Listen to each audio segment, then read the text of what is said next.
All right. So thanks for coming to this program on creating sustainable change.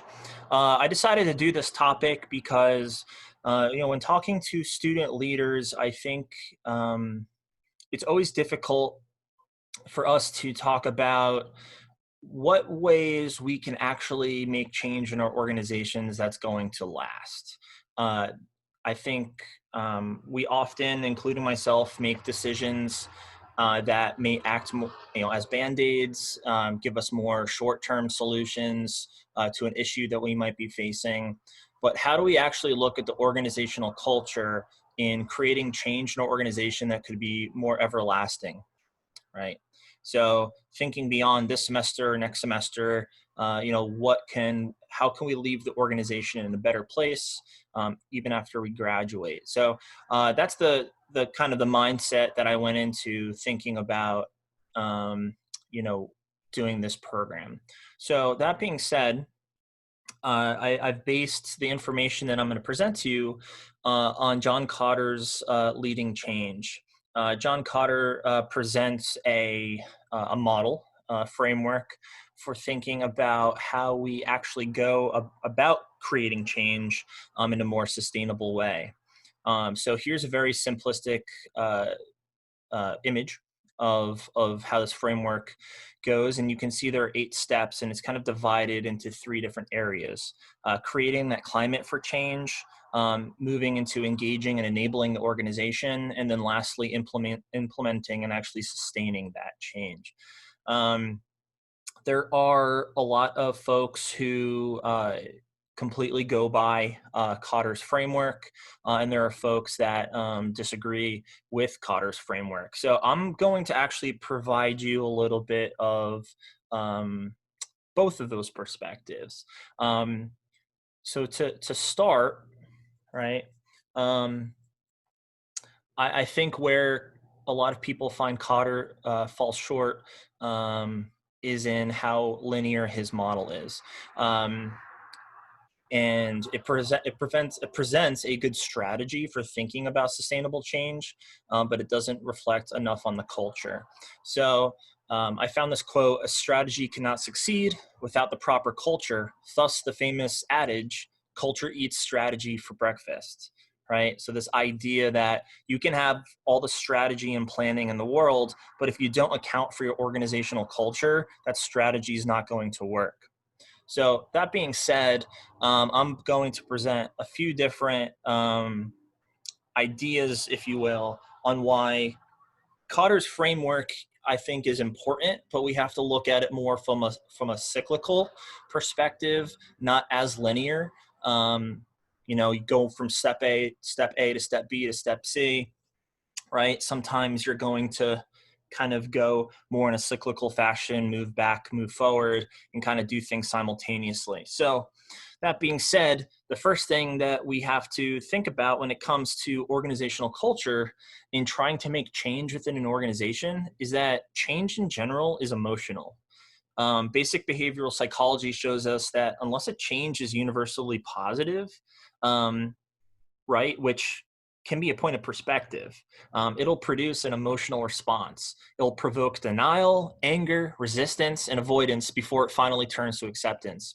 So, when I think about working with fraternities and sororities on campus or organizations on campus that have been around for a long time, right, we have this great sense of tradition and the way that we have done things, or our perspective of the way we have done things for a long time, right? Because often our perspective is just the 2 or 3 years we've been in school in our organization, right? It can be hard to change what we view as tradition. Asking people to let go of the past way is asking them to move on. And when people are attached, moving on doesn't happen without grieving. I could present a lot of different examples. At Stockton,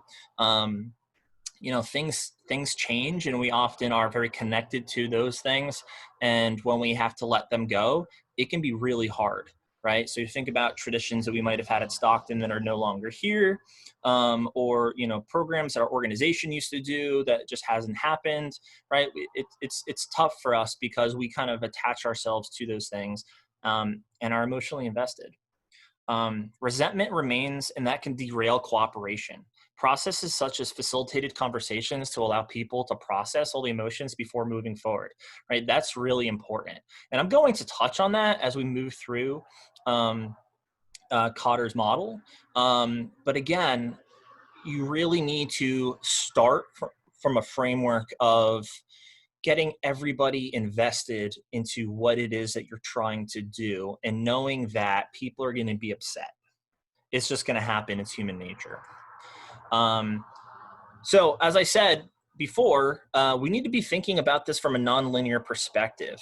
Cotter's plan makes us feel comfortable because we think that we can simply have to follow an 8-step and sequential order process, and then we'll have our new initiative in place. But the reality is that's not true, right? Change doesn't happen that way.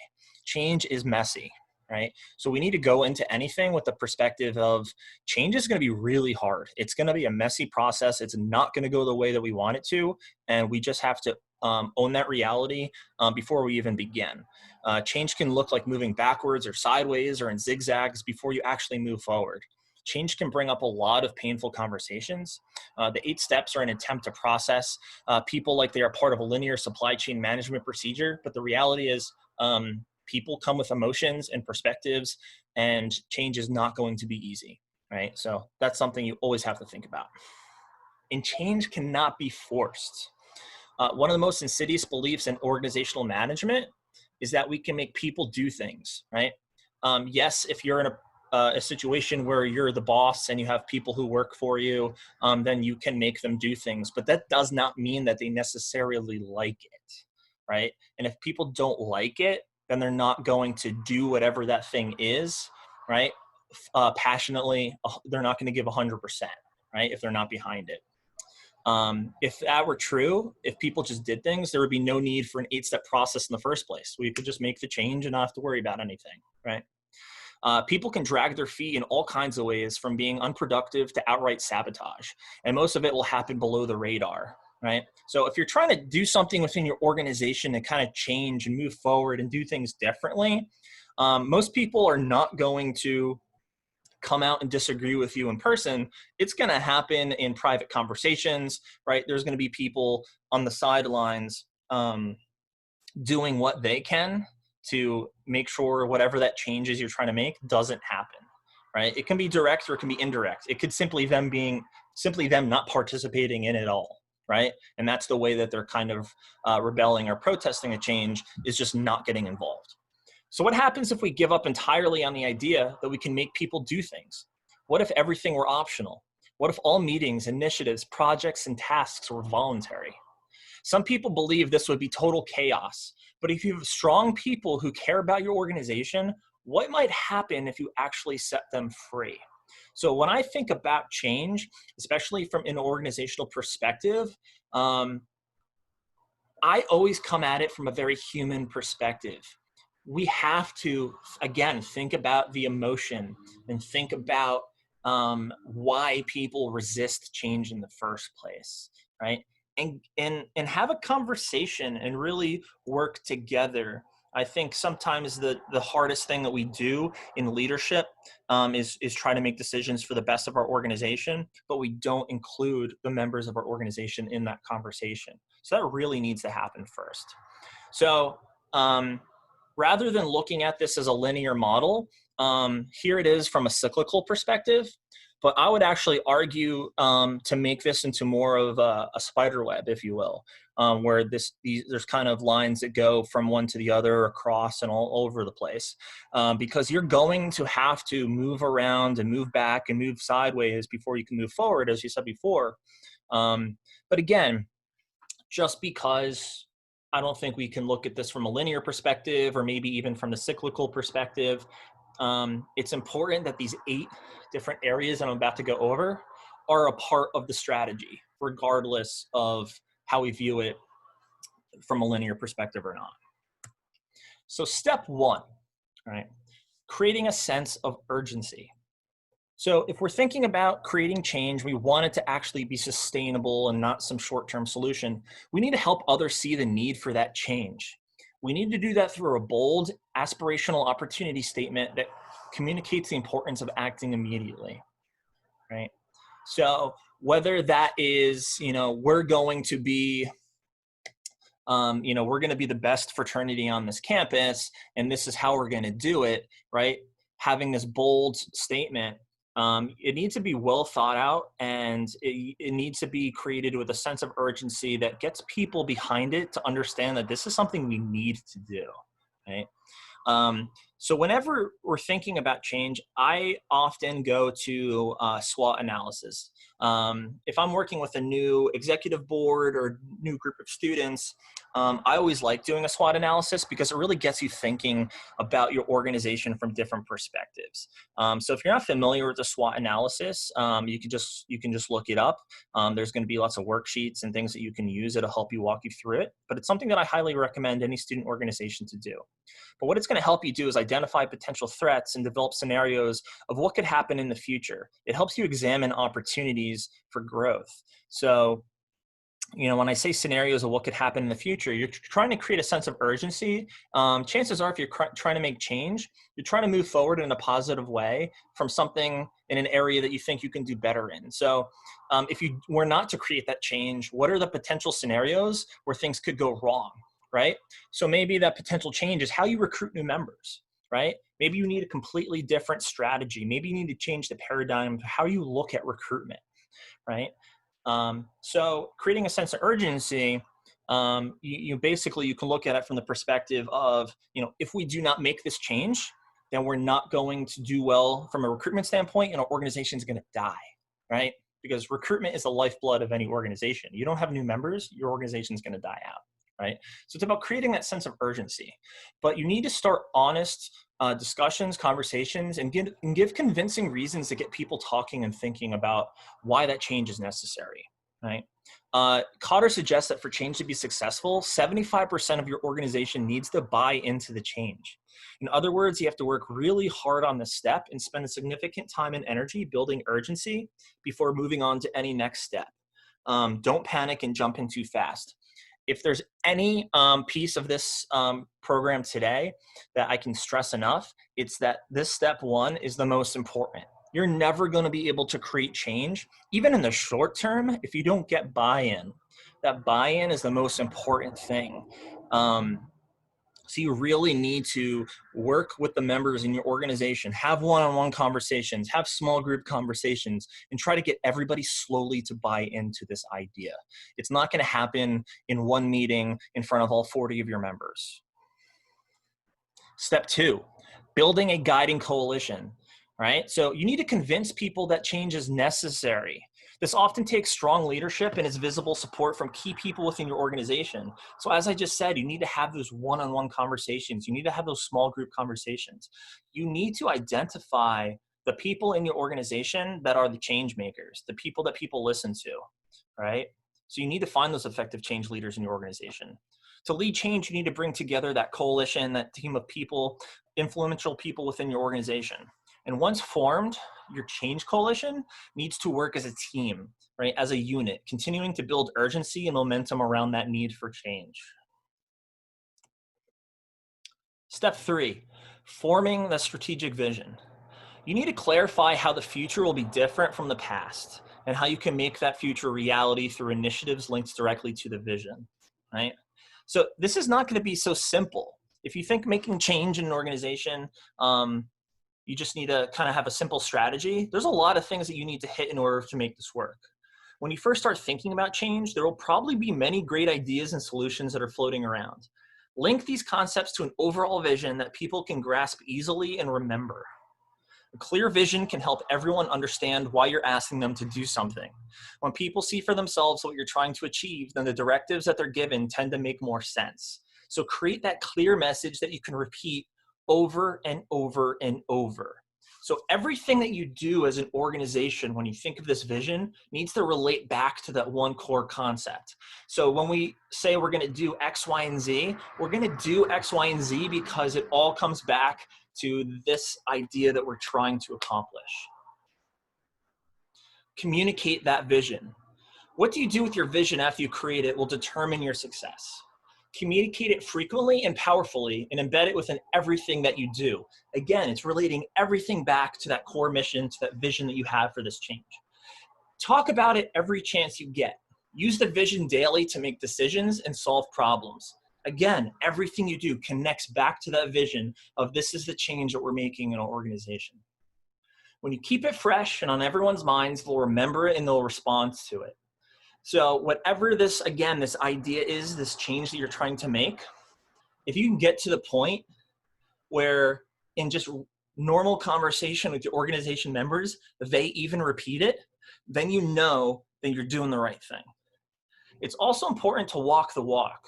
What you do is far more important and believable than what you say, right? Demonstrate the kind of behavior that you want to see from others, right? That's simple leadership skill that we always talk about. You need to walk the walk. You need to lead from the front and show everybody, again, your actions speak louder than words. Enabling action by removing barriers. What is actually stopping your organization from moving forward? Who is resisting the change? How can you help make them understand what is needed?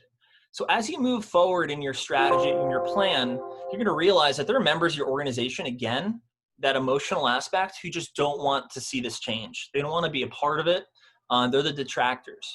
So maybe you need to go back and have conversations with those folks and find out exactly what it is that is getting them to not be behind this idea, right? If you follow these steps and reach this point to the change process, you've been talking about your vision and building buy-in from the organization. Hopefully your members want to get busy and achieve the changes you've been working towards. But you need to put in place a structure for this change and continually check for the barriers to it. As people see change not happening quick enough, they're going to think that the change is not working. But again, this is why we need to go back to our members, remind them that this is a long time process, that it's not going to happen overnight. So we need to empower them, recognize and reward them for being a part of that change, celebrate those little successes. So you need to generate those short-term wins. Nothing motivates more than progress and small wins. Create short-term goals, not just a larger long-term goal. Celebrate those small wins. So if any of you watched or participated in my program this past week, I did one on goal setting. So if you're participating in this today and you haven't seen that last program, please check it out on YouTube. And I talk a lot more about this step and how you create change, right? It's always good to have that long-term goal, but you also need to set up those small-term goals that lead towards that big-time goal. And that's how you're going to be more successful in reaching that larger goal if members of your organization feel like they're actually hitting those checkpoints. Number 7, build on that change. Press harder after your first successes. So celebrate those small wins, but then use that to say, okay, we did this. Now it's time to move on to the next step. Your increasing credibility can improve system structures and policies. Be relentless with initiating change after change until the vision is reality, right?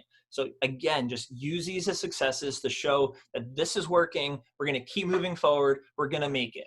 Cotter argues that many change projects fail because victory is declared too early. Real change runs deep. Quick wins are only the beginning of what needs to be done to achieve long-term change. So while it's important to celebrate those small successes, don't make your organization members feel like they've done enough, right? Again, it's just a reminder that what your plan is working, that we're hitting these benchmarks that we wanted to hit, but we're not there yet. Each success provides an opportunity to build on what went right and also identify what you can improve on. So this is not just a process where you have your plan in place and you don't ever review it. Every step you take, you kind of have to sit back and look at your progress and say, okay, what is working and what is not working so that you can adjust. And then lastly, instituting that change. To make any change stick, it should become part of the core of your organization. Your organizational culture often determines what gets done, so the values behind your vision must show in day to day. Make continuous efforts to ensure that the change is seen in every aspect of your organization. This will help give the change a solid place in your organization's culture. It's also important that your organization's leadership continue to support the change. If you lose the support of these people, you may end up back to where you started.